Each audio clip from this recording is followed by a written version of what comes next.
Muito bem, pessoal, tudo bem com vocês? No vídeo de hoje, a gente vai falar um pouco sobre essa recente divulgação de resultado da nossa querida Sanepar.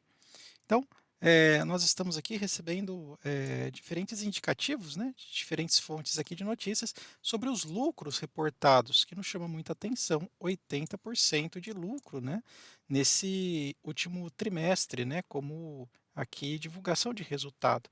Mas o que eu queria mostrar para vocês é um erro que normalmente a gente comete, eu, especialmente como investidor iniciante, talvez vocês já tenham passado por isso, que é simplesmente nos atentar a estas manchetes e não olhar necessariamente a profundidade da notícia.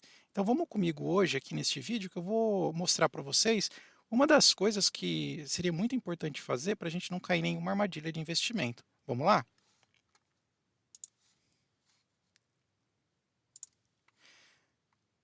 Muito bem, pessoal. Então vamos começar aqui, né? Quando a gente olha aqui as notícias, especialmente sobre divulgação de resultado, nós como investidores, nós podemos simplesmente nos ater às manchetes e não nos aprofundar as notícias. Isso já aconteceu comigo, acontece ainda, né? E provavelmente já aconteceu com você. Por exemplo, Sanepar lucra 422 milhões, alta de 80%. O que normalmente isso nos faz, né? Pensar, poxa, então será que é uma ótima oportunidade para eu entrar? Haja visto que na cotação recente, né, podemos observar aqui que a Sanepar, só no último dia, após divulgação de resultado, ela subiu aproximadamente 7,25%. Aqui eu estou falando da unit dela, né? Mas se a gente olhar aqui, por exemplo, a SAPRE 4, que são as ações preferenciais, subiu 8,5%, né? Será que essa euforia de mercado tende a ser ocasionada, né, pela manchete? Provavelmente.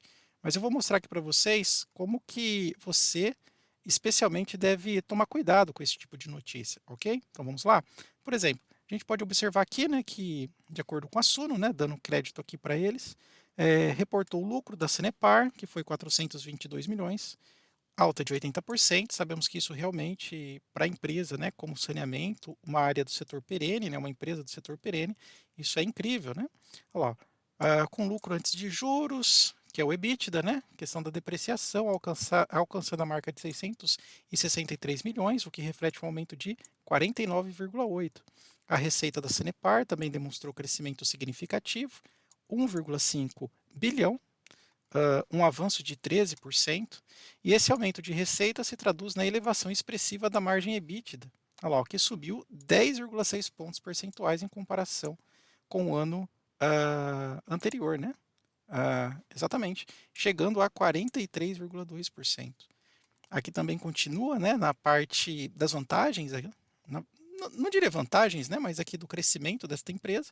Olha lá, a receita operacional líquida apresentou um aumento de 13%, totalizando 1,6 bilhão. Esse crescimento foi impulsionado por diversos fatores, como reajuste tarifário e crescimento dos volumes faturados de água e esgoto, além do aumento do número de ligações. Ok? Outro ponto positivo, né, ó, no que se diz respeito às despesas financeiras, a Sanepar conseguiu reduzir significativamente 9,3, totalizando 127 milhões. Isso até lembra que eles estão melhorando bastante a qualidade aí da Sanepar, especialmente com a entrada de investimento privado, né, através da EGEA, em que grande parte aqui das despesas, né, serão realmente diminuídas, né, até pelo aumento da tecnologia nas operações, né? Muito bem, ó. Aí que entra o ponto, pessoal. Você percebe que aqui, né, a gente pode ser seduzido só pelas vantagens, né, de todos esses resultados, mas quando a gente começa a aprofundar a notícia, é aí que vem o ponto, né, ó. Vamos observar. Aí isso nos ajuda a tomar boas decisões, ó. Embora a empresa tenha demonstrado um excelente desempenho financeiro, notem, a dívida líquida aumentou de 3,9 bilhões, veja que é bem alta, né, pessoal? Nós estamos falando aqui de uma empresa com faturamento de 1,6, ok? Olha lá, uma receita operacional líquida de 1,6, ok? Então guardem esse número, 1,6. Ó, então, embora tenha demonstrado um excelente desempenho financeiro, a dívida líquida aumentou de 3,9 bilhões em dezembro para 4,5 bilhões em junho de 2023. Isso resultou em um aumento da alavancagem da companhia, ou seja, a questão do endividamento da empresa, né? Ela está muito mais alavancada, né? Ó, a medida pela relação de dívida líquida sobre o EBITDA, que é um fator muito importante, ó, que atingiu 1,8 vezes no trimestre em comparação a 1,6 registrado um ano antes, ok? Então veja só que interessante, né? A empresa ela demonstrou bons números na questão de questão operacional, né? Então tanto da parte de fluxo de caixa, aumento do lucro, né? Só que ela se endividou um pouco mais e a dívida está alta, né? Então imagine que você aí na sua casa, né? Você, por exemplo, você tem mais dinheiro em caixa, mas você pode ter esse mais dinheiro em caixa, né? É porque você foi lá e sacou do cartão de crédito. A sua dívida lá no cartão de crédito aumentou. Ela está alta. Você tem juros sobre essa dívida, embora aqui vai ter um impacto não tão pesado assim, porque as taxas de juros estão caindo, né? Só que o endividamento está alto, né? O endividamento está chegando a quase 3 vezes a receita operacional da empresa. Então veja como que é importante. Dê um like aí se valeu para você, né? Esse estudo, né? Essa experiência, né, que eu já passei, talvez vocês já tenham passado, e que serve de ponto de atenção, né? Por quê? Porque normalmente o mercado ele sempre reage na euforia. Mas se você souber lidar com essa euforia do mercado e avaliar exatamente o peso de cada notícia, você vai tomar decisões muito mais assertivas, ok? Vamos dar uma olhada agora nos números após essa divulgação aqui do primeiro trimestre. Então vamos lá, né? Aqui eu estou analisando a ação preferencial, tá? Então ela teve aí um aumento, né, na cotação, 4,46, está batendo o teto. Tomem cuidado, né? Entrada neste momento, né? Está batendo o teto aí das últimas 52 semanas e já marcou 3,11. O dividendo dela, interessante, né? Olha, 9%. Quando a gente faz aqui aquela nossa continha de padeiro, vamos ver se ela já está no preço justo, se ela está num bom ponto de entrada, né? Então, por exemplo, eu vou pegar aqui, o certo é pegar a média dos 5 últimos anos, tá? Então, o certo é você vir aqui, olha, desce, pega aqui os dividendos, trunca ele nos últimos 5 anos, organiza por ano, mas ó, se você parar o mouse mais ou menos na média aqui, ó, vai dar uns 28 a 30 centavos.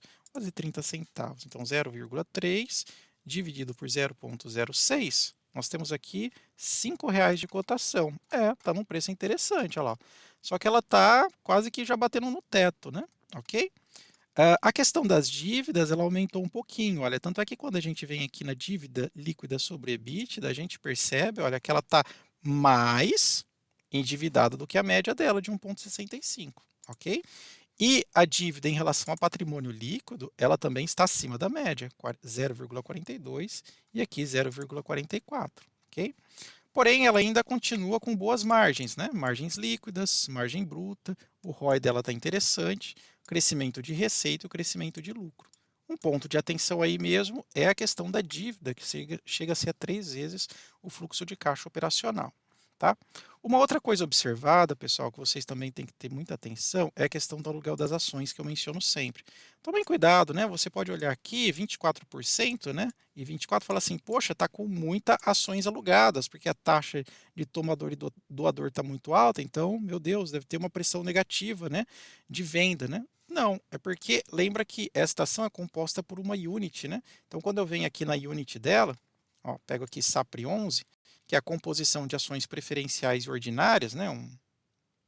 Um conglomerado, a gente até vê, ó, uma unit representa uma ordinária e 4 preferenciais. Aí você vai observar que a taxa do aluguel está bem baixa. Até mesmo quando a gente vem aqui, né? Olha, eu utilizo sempre a fonte do InvestSite. Se você pegar aqui, ó, SAPRE 11, você vai ver que a questão dos aluguéis dela está bem baixo. Isso é importante, olha. Esse é um ponto muito importante de observação. Então, quando eu venho aqui em posição de contratos, né? Contratos alugados, a gente consegue observar, por exemplo, olha, um volume baixo, né, de ações ou saldo em aberto.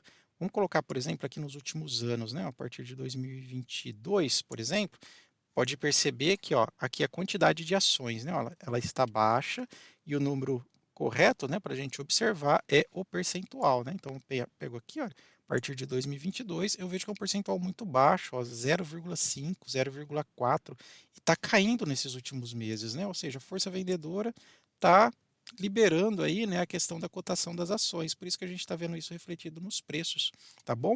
Isso é um outro fator muito importante. Outra coisa que eu sempre recomendo é você observar o crescimento da base acionária, né? Ver se não aumenta muito se ela não tem uma política, né, de aumento da base acionária que vai diluindo o capital dos acionistas, né.